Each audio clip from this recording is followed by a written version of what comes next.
Senator Cook, do you think SB 31 is enough to fix what is broken in Texas? What do you think needs to happen? And do you at least think this is a step in the right direction for women's reproductive rights? I do think it's absolutely a step in the right direction. Hospitals and doctors asked us for this language. They believe it will save lives, and I do too. The only thing that will restore the full spectrum of reproductive health care that's data-driven and evidence-based is repealing the total abortion ban. And that is what Texans have been fighting for. That's what Democrats are fighting for women in Texas to be able to carry pregnancy safely. I think one of the hardest parts, of course, is when the mother's life is at risk. And you're an ER nurse, how is that determined?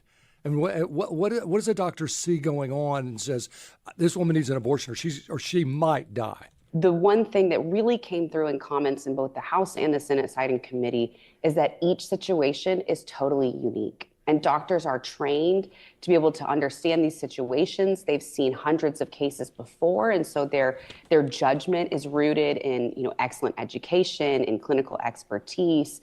And so that's why they need to be able to make these decisions, sometimes split-second decisions, without having to think, do I need to call a lawyer? Do I need to call an ethics board? Or can I just treat the patient in front of me? Yeah. Is SB 31 considered a type of appeal? And what are some of the appeals to this law that you think need to be made? So what I think ultimately needs to happen is a repealing the total and extreme abortion ban.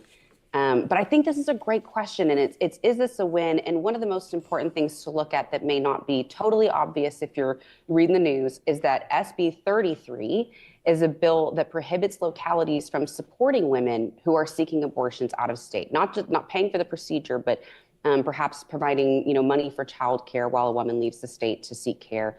And then SB 2880 is another bounty hunter bill, if you will, that allows anybody in the state to go and sue if they think that a woman has taken a medication for abortion, even if they took it outside the state. It's a de facto travel ban, pretty clearly listed in the language of the bill. And so as we consider SB 31, we cannot leave out that Republicans are also carrying SB 33 and 2880. So even as we all acknowledge that this abortion ban has killed Texas women, they continue to lean into the extremist abortion ban, continue to expand it, even while they work on this medical clarification language. It gives me some cognitive dissonance.